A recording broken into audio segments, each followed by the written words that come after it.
4 سالہ عالم کورس، یہ ہم نے ایک مختصر سا کورس رکھا ہے۔ اللہ تعالی ہمیں اس کورس میں شمولیت کر کے اور اس سے فائدہ حاصل کرنے کی توفیق عطا فرمائے۔ یاد رکھیں، عالم کورس تو ویسے 8 سال کا ہوتا ہے، لیکن ہم آن لائن پڑھا رہے ہیں، اس لیے ہم نے اس کو مختصر کیا ہے۔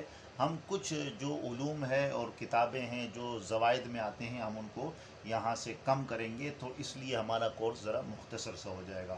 تو جو پہلے سال کا ہمارا نصاب ہوگا، سال اول، تو اس میں ہمارے پاس ہے ترجمہ قرآن، تو ہم کوشش کریں گے کہ تقریباً 2.5 سپارے ایک سال میں پڑھ لیں۔ دوسرے نمبر پر عقائد اور فقہ، جو عقیدہ ہے مسلمانوں کا اللہ کے بارے میں، رسول اللہ صلی اللہ علیہ وسلم کے بارے میں، قیامت کے بارے میں، فرشتوں کے بارے میں، یہ عقائد۔ اور فقہ کا مطلب کہ جو دینی مسائل ہے، نماز، روزہ، حج، زکوٰۃ، تو اس حوالے سے ہم کچھ پڑھیں گے۔ اور اس کا مخصوص ایک کتاب ہے قانون شریعت، اس میں سے ہم کوشش کریں گے کہ اس کو لے کر چلیں۔ تیسرے نمبر پر ہے صرف۔ صرف جو ہے نا، یہ ایک الگ سا علم ہے، اور اس کو سمجھنے کے لیے جیسے یہ ہمارے پاس ایک لفظ ہے ختم اللہ، تو یہ صرف کیا کرتا ہے، اسی لفظ کو چینج کر کے مختصر اس سے مختلف معنی حاصل کرنے کے لیے اس کو تبدیل کرتا رہتا ہے۔ جیسے ختمہ کا مطلب ہے اس ایک نے ختم یعنی مہر لگائی، تو اب اس کو چینج کر دیا، ختمتا، تو نے مہر لگائی۔ اب اگر آپ حاصل کرنا چاہو میں نے مہر لگائی، تو صرف آپ کو بتائے گا کہ اس کے آخر میں تا پر پیش لگا دو، ختم تو میں نے مہر لگائی۔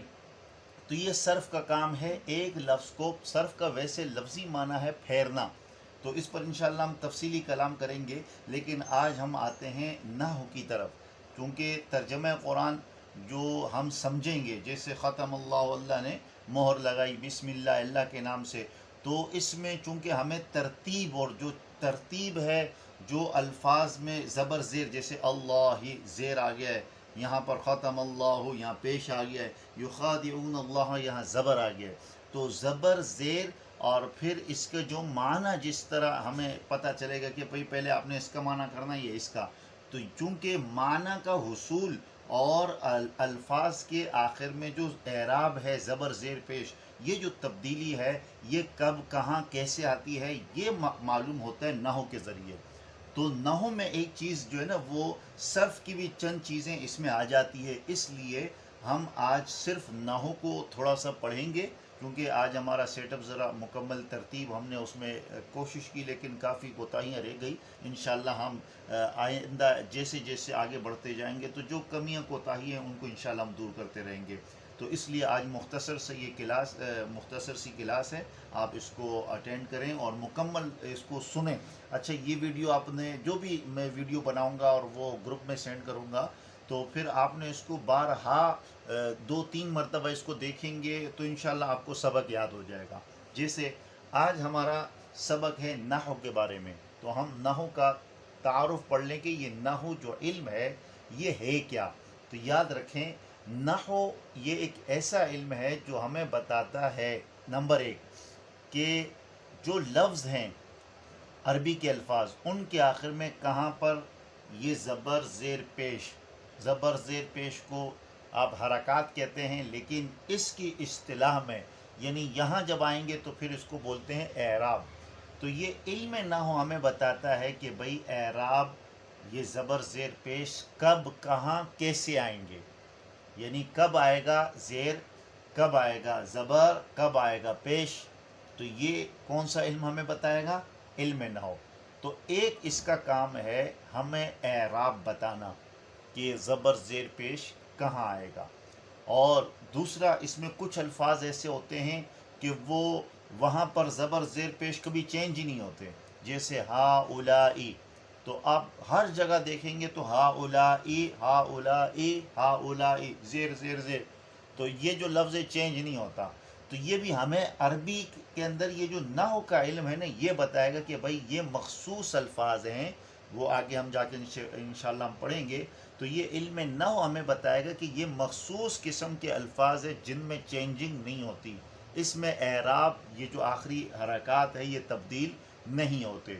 اس کے علاوہ جو الفاظ ہیں ان کے آخر میں تبدیلی آتی ہے، پھر کیسی تبدیلی آتی ہے، کب کب، کہاں، کیا تبدیلی آتی ہے، تو یہ چیز ہمیں علم نحو سکھاتا ہے۔ تو علم نحو میں گویا کہ 2 باتیں ہو گئی، نمبر 1 تبدیلی کہاں آتی ہے، نمبر 2 کہاں تبدیلی نہیں آتی، اور تیسرے نمبر پر جو علم نحو ہمیں سکھاتا ہے اور وہ بتاتا ہے وہ ہے عربی الفاظ کو ملانے کا طریقہ، عربی الفاظ کو ملانے کا طریقہ۔ تو 3 باتیں ہمیں علم نحو سے معلوم ہوتی ہے، یہ علم ہم پڑھیں گے تو ہمیں 3 چیزیں معلوم ہو جائیں گی۔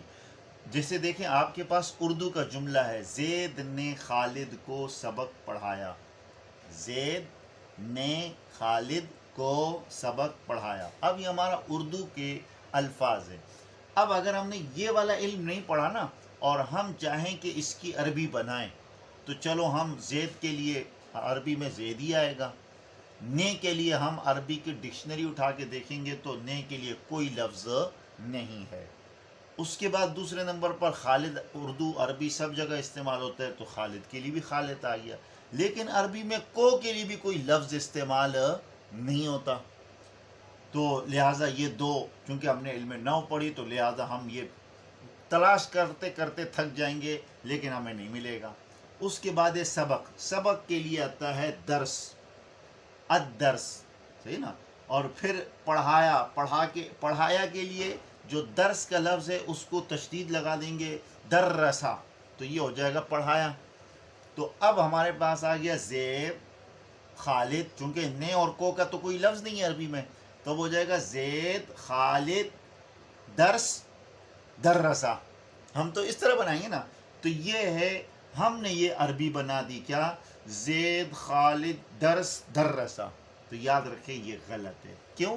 کیونکہ ہم نے اس جملے کو، اس کے اندر جو الفاظ استعمال ہوئے اس کو عربی کے طریقہ کار کے مطابق ہم نہیں لائے، ہم نے اس کو وہ ترتیب نہیں دی جو ترتیب عربی والی ہے۔ تو یہ عربی والی ترتیب جو ہے ہمیں علم نحو سکھائے گا۔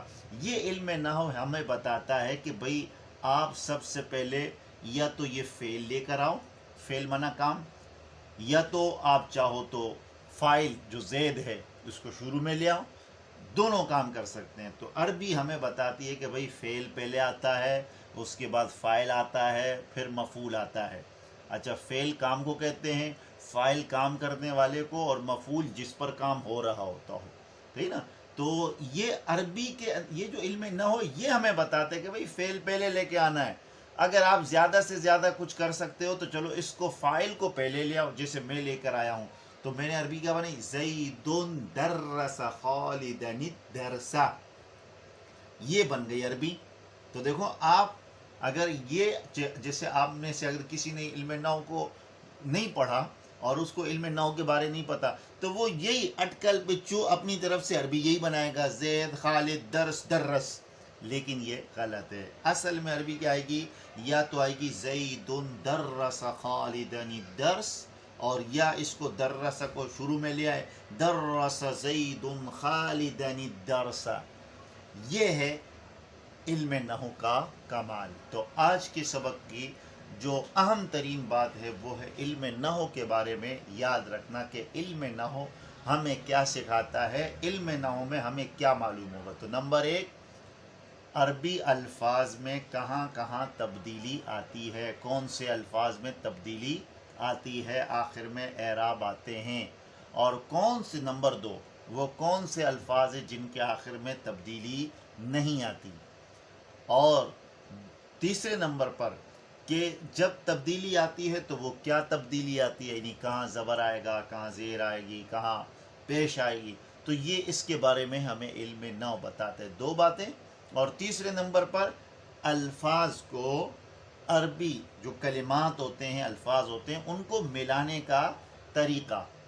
تو اس کو دوبارہ دہرائیں، نمبر 1 کہ کہاں کہاں تبدیلی آتی ہے اور کیا تبدیلی آتی ہے، نمبر 2 کون کون سے الفاظ ہیں جن میں تبدیلی آخر میں نہیں آتی۔ اچھا، ان دونوں کو ہم نے ملا دیا، کہاں کہاں تبدیلی آتی ہے اور کیا تبدیلی آتی ہے، 2 باتوں کو ایک جگہ کر دیا، اور پھر دوسرے نمبر پر کہاں کہاں تبدیلی نہیں آتی، 2 باتیں ہو گئی۔ تیسرے نمبر پر الفاظ کو ملانے کا طریقہ، یہ علم نحو ہمیں سکھاتا ہے۔ تو انشاءاللہ ہم کچھ دن یہ علم نحو کو اس کے اوپر فوکس کریں گے، اس کو پڑھیں گے، تقریباً ہم